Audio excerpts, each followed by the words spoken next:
Hello, everybody. We're back again for another episode. We've got Matt over here, who is the VP of Business Development for Key Outreach, one of the leading sales lead development companies out of the US. Easiest way that I can go ahead and put it is processed and automized how to go ahead and get you leads using a pretty cool Outbound infrastructure that they've created. Matt's been with them and he's their VP of Business Dev. So a lot of cool things to learn from a larger agency's perspective on how they grow, scale, as well as help their customers. Matt, thank you for jumping on board. V, thank you so much for reaching out. Appreciate it. Thanks for having me. Absolutely. All right. So first question I ask everyone, why do people pay you? Well, they pay us because we give them back time.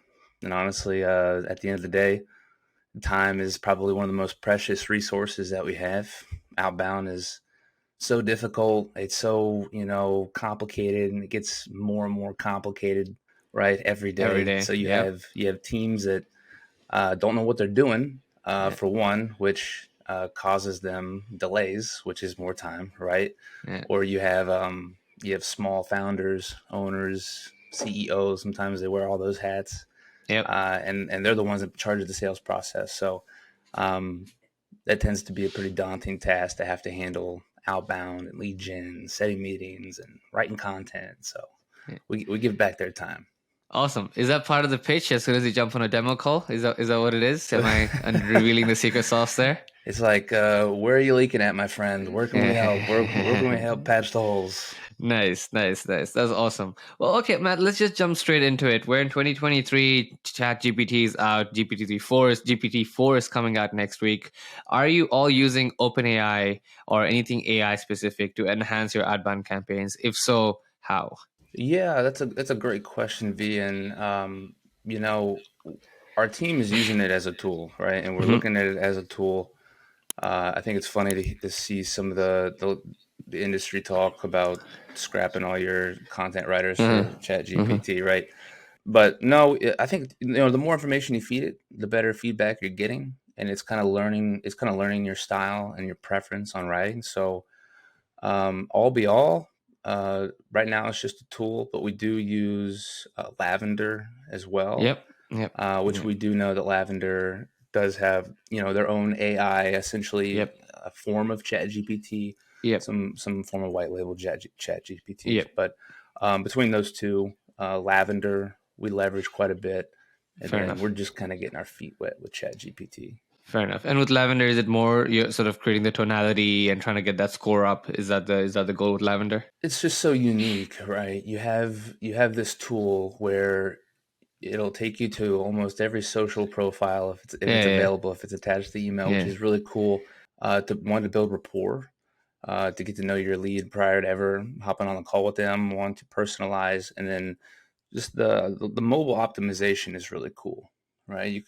That was really my first kind of viewpoint because I write a lot of sales copy. I know we'll get there, but what it looks like on a phone, right, was really cool. And then just the tips, right? They just like they say on LinkedIn, it's a coach. It's an email coach, and that's exactly how we view it too. So makes sense. We like Lavender. Makes sense. Awesome.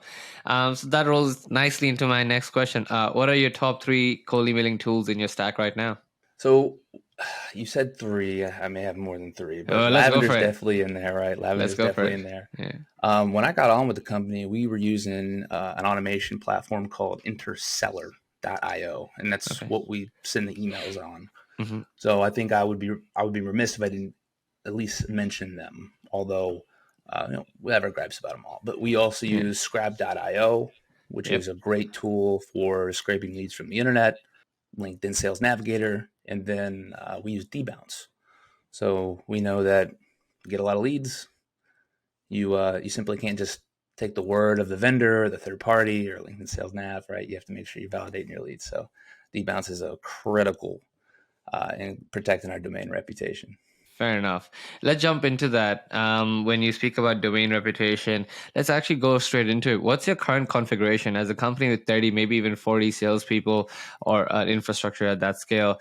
What is your process to set up? Because I was watching a previous interview where you said the advantage people get with working with you is you come with a prepackaged infrastructure that you can deploy within a few weeks, versus it would take a salesperson 6 months or 9 months to just even remotely catch up to you, right? So what is that? What's your configuration? How many mailboxes do you use per domain? Warm-ups, no warm-ups? Dive into it. I'm keen to understand. Yeah, sure. So I guess it kind of goes back to that time thing too, right? We're ready in 3 weeks. We're ready to send emails week 4, and that's because of primarily the warming, right? Yeah. When I got on with Key Outreach, we and a lot of agencies like us were positioned very well, right? Yeah. It's COVID. Everybody's in front of their laptop for the very first time. On adult, just undivided attention. So you send emails, chances are you're going to get a response because they're sitting right there in front of the computer. Now you fast forward even the spring of 22, right? The spam filters just became absolute beasts. So you could have one domain. A lot of people are using their primary. You could load up 12 inboxes, 200 plus leads in inbox, and just let it rip. Right? Just now, that's like throwing grenades at your domain. So I really have to take my hat off to members of the community like Jesse Roulette, right? He was really the first person that I came across that was putting together this infrastructure. Right. And I know there's some iterations of it, so just diving into it, we use Key Outreach branded domains. Okay. So we've got like keyoutreach.net, keyoutreach.co, key-outreach. But then we also use what's called aged domains or expired domains. So the name of that domain would be like a function of the service. So a few of those are like no pain prospecting or the next prospect.net or demos are us, right? And the reason for that is there's like certain health markers in a domain that you can say, okay, they got tons of backlinks. They were created in 99. You get a lot more runway and you get better performance when you're using these aged or expired domains. So our take is we get a new domain, whether it's aged or we're spinning up a fresh one, Key Outreach branded. We then hook it up to a warmer. That warmer goes for 3 weeks.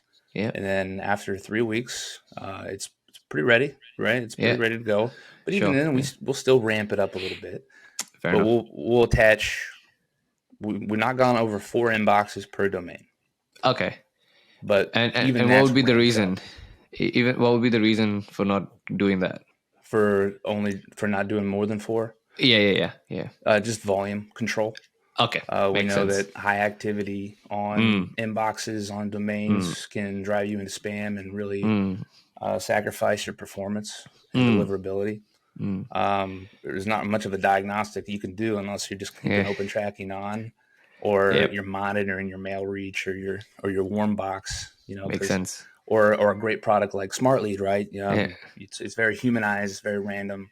So it kind of looks like a real person sending emails. Fair enough. So we try to keep it around 4 inboxes. I'm not gone over 4. We get great performance, week over week, and then we don't go more than 50 emails per inbox. Love it. I feel like I'm speaking to someone who's like a reflection of me, but clearly has a much better hairline than I do. But yeah, that's amazing. That's amazing because we recommend the same things you've recommended.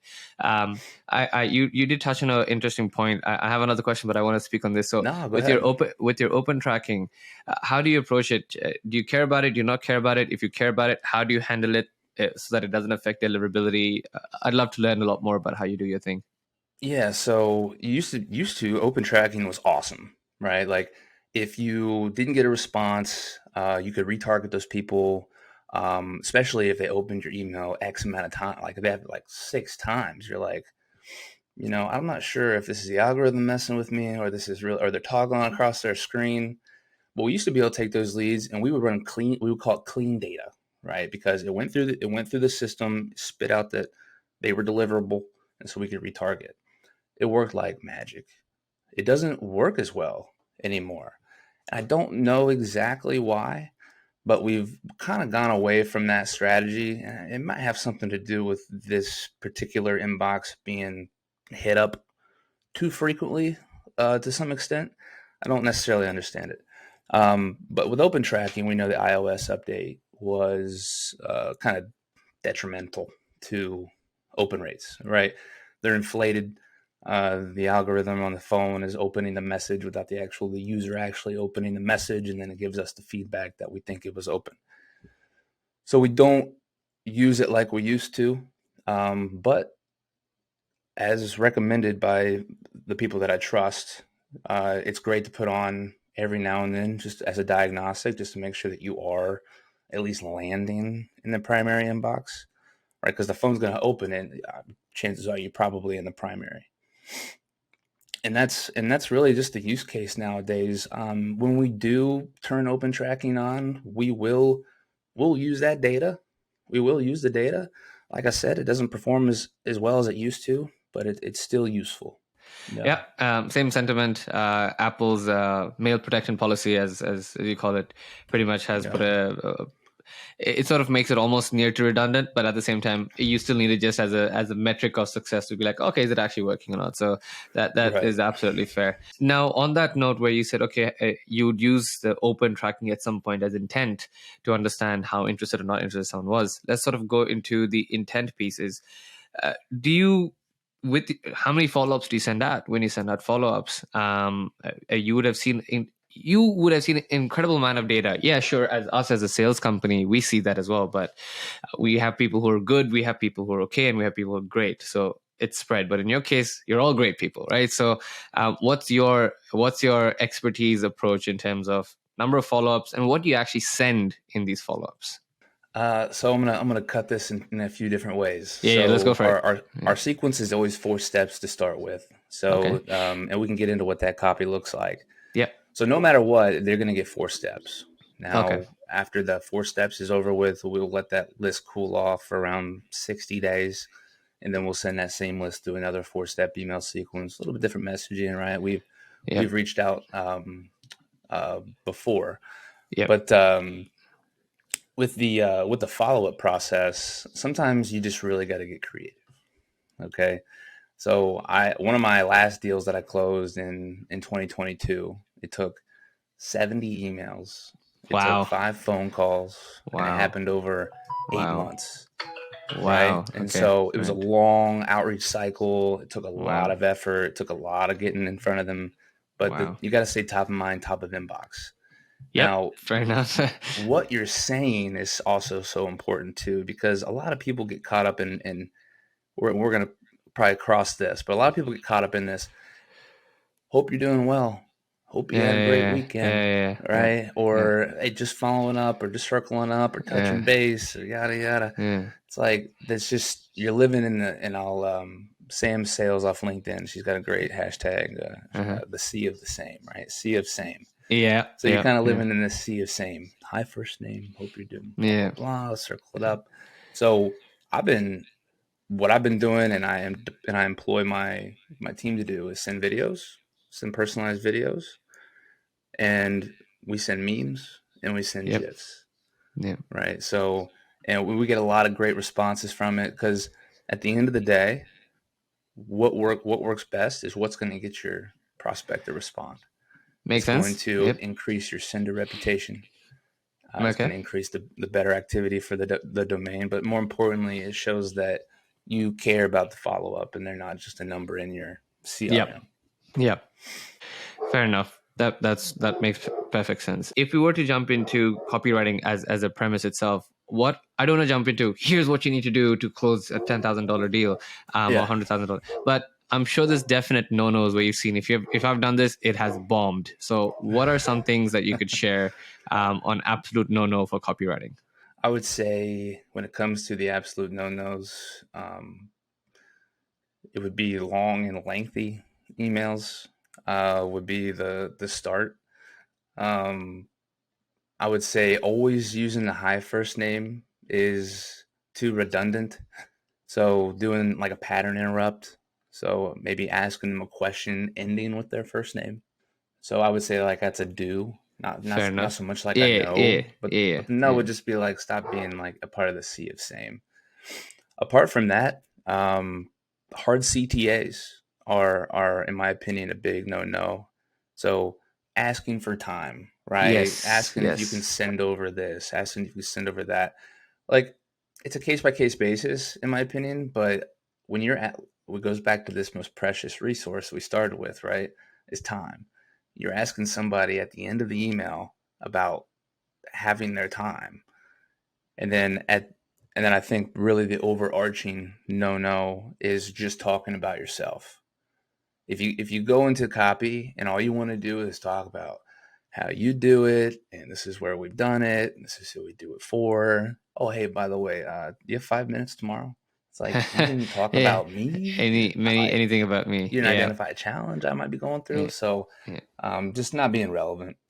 I think I really, because when you said that, I actually I was reflecting on some of my copy as well. So when we want to speak about them, right? I think you mentioned something very quickly about identifying the challenges. What are other things that I can put in my copy to make this about them?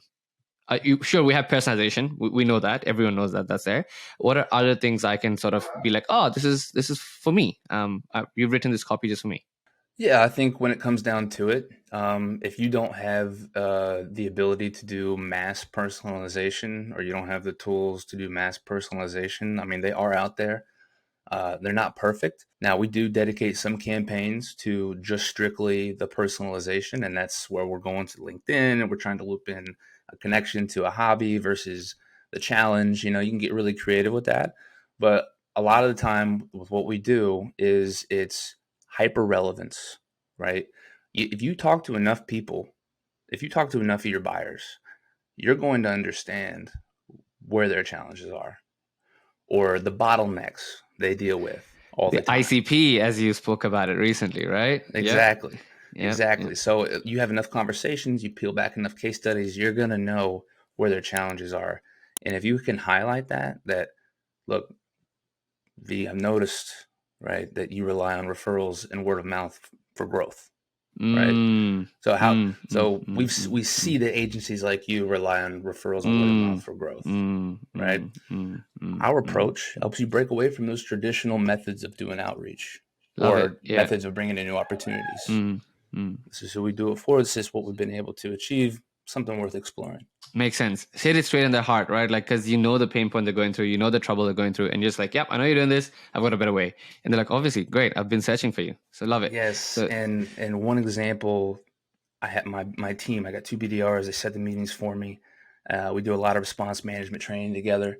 And the flip side of that is we had a few responses today where they said, wait, how did you notice that? And then they also said, we actually don't, that actually isn't our challenge, right? But then it led into being able to have a conversation in the inbox that has now led to a meeting. Great. Yeah. So that's, you raise a great point. Even if you've not identified it, it's good to ask it because it might be something correlated to that. And if they're keen, they'll explain it to you. So you've got a nice one there.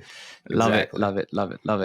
I've got some more questions for you, and I'd love to learn on that perspective with, you said you lead an ICP is intent based, an ICP is important. And to be honest, I think in 2023, when this video is being recorded, in my personal opinion, a lead beats some fancy choppy, like crazy copy, right? Like the intent of the lead is so much more valuable than having some fancy framework. So as someone in your team, as someone in your company, how do you manage that? What's your process for finding leads? Let's just take an example. We've got a marketing agency you've reached out to.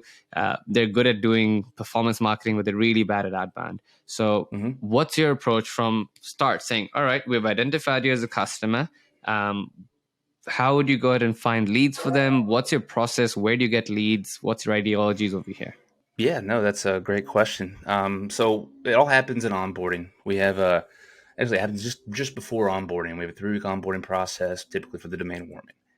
Yeah, first thing we're going to do is we're going to send over a form that we've streamlined in 2023 to make it much easier. It was so daunting previously, very wordy, but we've streamlined the form where we send it over, and it was called our niche worksheet and our ideal customer profile form. And so over the bulk of the kind of the front part of this form, you're telling us all about who you are, the pains that you solve for your clients, your average sales cycle, your close rate, What is the advantage to your solution that you provide that your competitors simply cannot?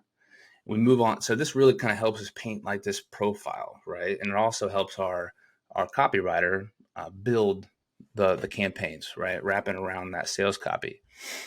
And then we move on down to the ideal customer profile. And this is where we have them fill out industries across great, good, and okay. Where you do great work, where you do good work, where you doing your okay work. Because we're going to test across all of these. And we might find that the good and the okay column are crushing it. Right? They're doing a lot better than great. And we do find that. That's what's great about having a team like Key Outreach, because we can test across a lot of broad categories. You're going to tell us the titles that you speak to or you wish to speak to, the geography that your prospects live, the company size as far as headcount, company revenue, if it's applicable. We also ask brands like. So you're working with all these wonderful brands on your website. I imagine you would want to work with more brands like this. Love it. You're gonna fill out this form, and then we hand it over to our lead research team.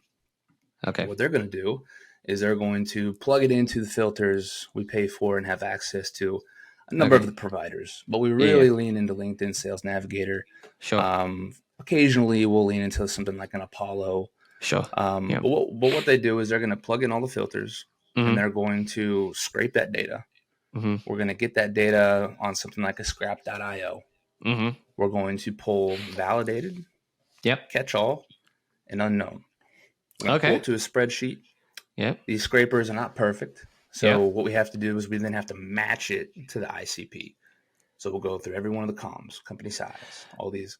Love it. So your validation is not just email address bounce or not, but it's actually intent and ICP focus. Love it. Exactly. Yeah. So we make sure it matches it to a T, right? There is not a single person on this list that is as far not as the relevant. profile is concerned that lives here, right? So then we're going to take this list and then we're going to send it through debounce. Okay. So then debounce is going to give us our deliverables. We're going to take those deliverables, and then our team is going to clean the list. So they're going to make sure company names look exactly how they're represented. We're clean up first names. Sometimes there's some wingdings and some weird characters on these spreadsheets, right? So we got to remove that. If someone has like an initial, or if someone has a parentheses around like a CJ, right? Their name is like Chris James, but we have parentheses CJ. We assume they want to be called CJ, right? So we'll remove the parentheses, just use CJ. So we clean that list, and then we'll house that list in the database, for them. And then every single week, their senior account director and their team will go to that database, and they'll take the certain amount of volume of leads that the client has agreed to, and we send it through our 4-step email sequence every single week. Wow, that makes sense. May I quickly ask on the cleaning part, do you have a certain tool to sort of parse out CJ or a parentheses or quotes? Is there a certain software, or do you do it manually? At the moment, we are doing it manually. Okay, cool. Although I played around with some really, really cool enrichment tools. Parsers, like Clay. Clay.run is really cool. I've delved into that with Eric.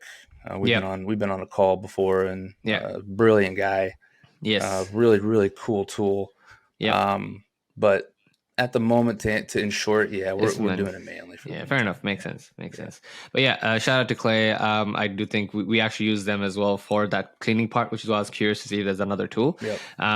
But in this day and age, honestly, if you figure out a way to integrate to ChatGPT, you can actually ask ChatGPT to clean it. It's crazy how that's amazing. How dependent we've gotten on AI within a few weeks itself. It's crazy, right? We're not even full blown on it, right? It is, man. It's crazy. It is crazy. Matt, last question or so for you. Now, you've gone ahead and mentioned about building. So I've got the meeting up. I've got the setup. You've pretty much covered so many of my questions that I was going to ask. So I love that. But when you want to actually jump on a call with the customer after they said yes to a demo, how do you actually go ahead and pre-qualify them in the right words that you've used, that, okay, this person actually is someone who is facing the problem we want to solve for them? What's the two key questions you ask? Sure. So prior to ever hopping on a call, we have what's called a high-level overview document, something that I brought to the team when I got here. And it's a snapshot of who we're speaking to. So I have a pretty good assumption if they're qualified or not. Okay. Although I believe there's value in all calls, V. So even if someone's not qualified or they fish in different waters that I'm not familiar with, I take the call because I want to know where they're getting leads. Fair enough. I want to know about their industry. I want to know how things are kicking over there, right? And maybe I can find an in lane somewhere, at some point, right? It's networking, right? But one of the first things we do if I'm on a qualified call and I hop on, look, I'm the one that sent the email, right? So I wanted to talk, but they also responded to the email. So they probably want to talk too. So one of the first things I do when I introduce, after we've built rapport, and we're being mindful of time, but basically what I say is something along the lines of, look, V, we got 30 minutes on the clock today. Fact is, we do a lot of great things, business development, and I'm happy to go into all of that. But I don't think that, it's really going to make too much sense if I'm not understanding your challenges, right? So to be mindful of time, could you just tell me about your business development process? And if they say, well, you reached out to us, I want to learn about you. So I'll go high level. So I'll say, we help our partners niche down, identify their ideal customers. We write the sales copy. We automate the 4-step email sequence. We set up lookalike domains, alias email accounts. We have weekly reporting, bi-weekly huddles, and CRM integration. Where would you like me to dive in? Yeah. You know how I know you know that pitch at the back of your hand? While I was researching this, speaking to you. Yeah. You said the exact same thing in another interview as well. I was like, damn it. That's why I was like smiling, because I was like, you literally got the exact wording pitched by pitch. I love it. That's what you've got a seasoned salesperson over here. I love it. It's lots of practice in the shower and on the way home from the gym in the morning. Awesome, man. That's awesome. All right, Matt, you've been fantastic to speak to. I've learned so much from here. It's so interesting to see when you undercover, people at scale and how they do it. Looks like you've really got a system in place. For people who want to get in touch with you, what's the best way to do so, and where can they find you? Yeah, so I spend a lot of time on LinkedIn. As far as promoting myself, my personal brand, key outreach, I just got started on TikTok as well. I saw that. Yeah. And I just got started, so much so I don't know if I could tell you my handle, but I'm on there. But can definitely find me on LinkedIn, and that's really my primary channel. Cool, awesome. I'll link your profile over there, so no issues at all. So, Matt, thank you so much. It's been a pleasure, and I'll see you on the flip side. V, thank you so much, my friend. Great to talk to you.